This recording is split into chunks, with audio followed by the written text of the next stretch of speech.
Bienvenue sur le podcast Les Rendez-vous divins, le podcast pour la femme chrétienne.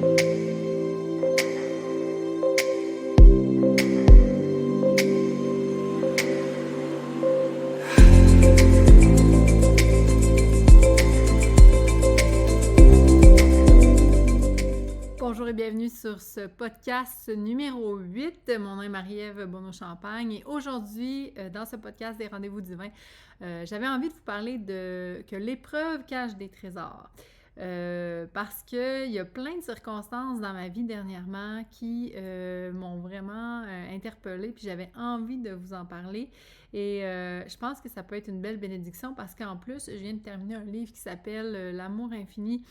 Et c'est incroyable tout ce que j'ai pu apprendre dans ce livre qui dépeint un peu la philosophie du Christ. Puis je veux dire, je trouve que c'est deux mots qui ne vont pas tellement bien ensemble, là, mais c'était vraiment excellent. En gros, ça disait que l'être humain ne pouvait pas aimer de lui-même, que c'était vraiment de Dieu que venait l'amour et qu'il fallait la laisser passer au travers de nous. Et donc, aujourd'hui, dans l'épreuve cache des trésors, j'ai envie de vous dire que si vous êtes dans une situation particulière en ce moment, si vous êtes insatisfait, si vous êtes en colère, ou vous êtes triste parce que vous avez une situation de couple, de famille, une situation avec vos enfants, une situation avec des amis, des membres de l'Église ou peu importe, j'avais envie de vous encourager parce que Dieu a des projets de joie pour nous et non des projets de malheur. Donc, on a une espérance en Dieu et vraiment, jusqu'à maintenant, je suis pas mal certaine que beaucoup d'entre vous pourraient en témoigner. Heureusement, rien n'est permanent. Donc, dernièrement, j'ai rencontré de belles personnes, puis ça, c'est une des choses que j'apprécie le plus, que j'aimerais encore davantage développer dans mon travail, dans mon ministère que j'ai avec le Seigneur, c'est de rencontrer des gens et entendre des témoignages d'expériences qu'ils ont vécues avec Dieu. Et même, surprenamment, parfois, les gens n'ont pas nécessairement Jésus-Christ comme sauveur, mais on voit que Dieu agit à travers le monde. Hein. Dieu fait lever le soleil sur chaque être humain et la pluie tombe sur chaque être humain. Dieu est le créateur de tous. Donc, c'est vraiment beau de le voir à l'œuvre. Et Dieu connaît ses brebis. Donc, tant qu'il y a de la vie, il y a de l'espoir. Et ça, c'est vraiment encourageant. Et là, dernièrement, j'ai rencontré des gens qui m'ont vraiment interpellée, puis j'ai vraiment eu des cœurs à cœur. Puis quand je dis des cœurs à cœur, c'est que tu rencontres quelqu'un, puis tu ne vois pas qui il est pour ce qu'il fait ou ce qu'il a, mais tu vois la personne dans son unicité. Et là, ce que je veux dire, c'est que c'est le genre de choses qui est difficile à expliquer parce que il y a comme pas de mots, en fait. C'est comme une connexion qui se fait, indescriptible, puis tu te sens juste à l'aise avec la personne. Et là, vient comme des conversations hyper profondes, hyper intéressantes. Puis ça m'est arrivé plusieurs fois dans la dernière semaine, je dirais dans les 2 dernières semaines. Et c'est tellement une bénédiction, honnêtement. Je vivrais que de ça. Ça serait ma paix du jeudi. Je trouve ça incroyable de voir, tu sais, le cœur des gens, ce qui peut arriver dans la vie des gens. Et dernièrement, j'ai rencontré un homme qui a vécu quelque chose de vraiment exceptionnel. Puis ça m'a vraiment ébloui, tu sais, de voir à quel point l'épreuve pouvait cacher des trésors. Parce que souvent, on voit pas le bout de notre épreuve. C'est pour ma part, certains d'entre vous le savent, j'ai vécu une épreuve il y a 3 ans, puis honnêtement, ça l'a comme... des fois, je trouve ça tannant parce que ça a tellement marqué ma vie, tu sais, ça l'a fait comme, je sais pas, une petite encre comme dans le temps. Puis mais cette épreuve-là a tellement changé ma perception, ma vie, ma relation avec Dieu, ma relation avec les gens autour de moi, ma perception de la vie, ma perception des gens, ça l'a ouvert ma compassion, mon empathie pour certaines personnes. Tu sais, comme je dis souvent, si on vit pas, mettons, si on n'a pas le cancer, on peut pas comprendre quelqu'un qui a le cancer, tu sais. On peut essayer de comprendre, on peut avoir de la peine, on peut compatir, mais on peut pas comprendre à 100%. Fait que, tu sais, quand on souffre, ben, la souffrance devient commune dans le sens que c'est pas la même souffrance, mais si on est toujours dans le beau, si on est toujours dans le wow, puis qu'on s'étourdit tout le temps, puis qu'on voit pas la vie telle qu'elle est, ben c'est difficile de connecter avec les gens qui sont dans la souffrance, puis qu'eux ont décidé, tu sais, de vivre le moment présent. Puis souvent, ben ça implique du beau puis du moins beau, tu sais. Puis dernièrement, j'avais acheté un chandail qui était écrit La joie dans le chaos, Joy in Chaos. Et je trouvais ça intéressant parce que c'est possible d'être joyeux dans l'épreuve. Puis ma soeur, justement, me disait ça dernièrement. Elle dit, tu sais, elle dit, je vais toujours me souvenir, elle dit, quand ton mari a eu son accident, il était paraplégique dans une chaise roulante à l'hôpital, t'étais toute seule avec tes deux bébés, tu sais, de 2 ans et 3 ans, puis elle dit, on est venu chercher les enfants, maman puis moi, puis elle dit, t'as eu du temps pour toi, comme je pense c'était 2-3 jours, puis elle dit, tu rayonnais de bonheur, tu sais, puis elle dit ça m'a toujours marqué de voir que, tu sais, même à travers ce que tu vivais, l'épreuve que tu vivais, ben t'étais capable de sourire, puis d'être joyeuse, puis d'avoir, tu sais, du bonheur dans ta vie. Fait que, tu sais, il y a certaines personnes, des fois, qui vont dire, ben voyons donc, tu sais, cette personne-là devrait pas avoir du plaisir ou devrait pas être en train de rire, tu sais, à être en train de vivre une épreuve ou est en train de vivre quelque chose qui est difficile. Fait que je comprends pas pourquoi elle est capable de sourire ou elle est capable de vivre, tu sais. Mais c'est possible. C'est possible parce que, ben, ça fait partie de notre processus, tu sais, de vie. Et je pense que la perception qu'on a des choses fait intéressant aussi. Tu sais, on avait une conversation avec une personne dernièrement, puis la personne, elle était pas bien dans sa situation. Puis elle trouvait ça difficile, puis elle était comme tannée, puis elle voulait que ça change. Mais parfois, on est aveuglé par les choses qui se passent parce qu'on n'est pas satisfait, plutôt que de se contenter de ça temporairement et de transformer cette occasion-là en quelque chose de meilleur, de plus beau, tu sais. Fait que des fois, on a quand même cette force-là à l'intérieur, ben, tu sais, que moi j'appelle clairement le Saint-Esprit, mais d'ouvrir justement cette porte-là à Dieu, de dire, OK, Dieu, je suis insatisfaite dans la situation dans laquelle je suis présentement, mais fais de cette situation-là une bénédiction. Puis souvent, ben, c'est ce que j'ai vu dans ma vie, c'est que je pouvais avoir de la peine, je pouvais être en petite boule une avant-midi, une journée, puis ben le soir, Dieu m'a fait vivre une expérience incroyable, rencontrer des gens incroyables qui ont carrément changé ma vision puis mon mindset, puis après ça, j'étais hyper motivée, remplie, là, tu sais. Fait que de jamais oublier ça, que ben, l'épreuve, c'est temporaire, puis à travers l'épreuve, faut voir les petites joies, les petites bénédictions, ou bien les grandes bénédictions que Dieu met, tu sais. Puis moi, je pense que j'ai jamais réalisé à quel point les gens pouvaient m'aimer avant de vivre une épreuve comme celle qu'on a vécue, mon mari et moi, et les enfants, tu sais.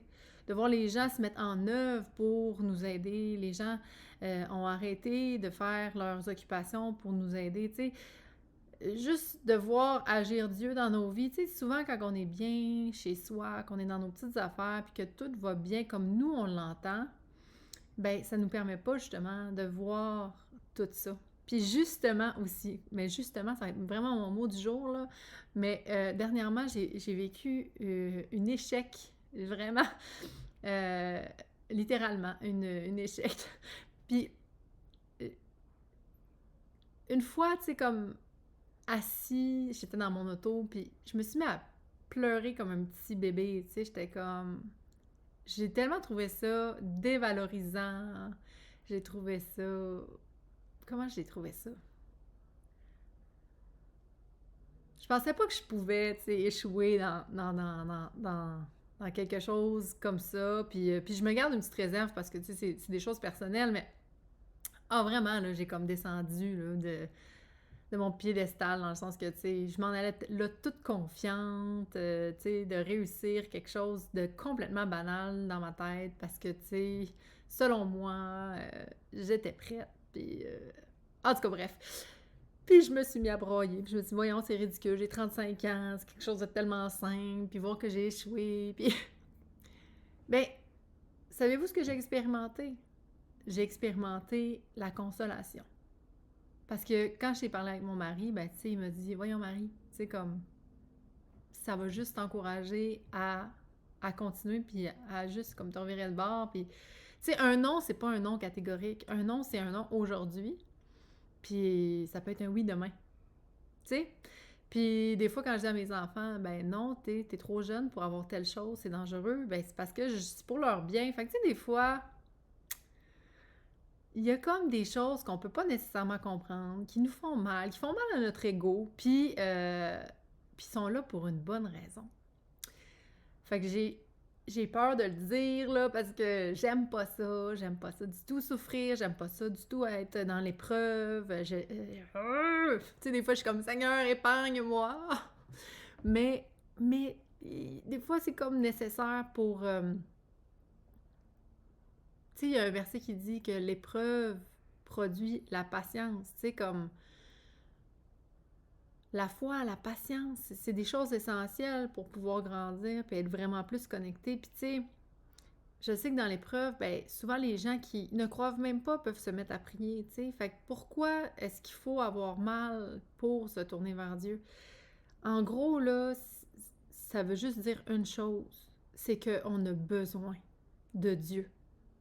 Puis souvent, ben, on se tourne vers les choses du monde pour oublier notre besoin infini de Dieu. Puis c'est ça qui était le fun dans mon livre, c'est que ça disait, on a tellement un amour, un manque d'amour infini à l'intérieur de nous, tu sais, ce genre de manque-là qu'on essaie de combler par toutes sortes de choses, par notre carrière, tu sais, on veut une famille, on veut une maison, on veut ci, on veut ça, on veut s'accomplir, on veut faire ci, on veut changer le monde à notre façon.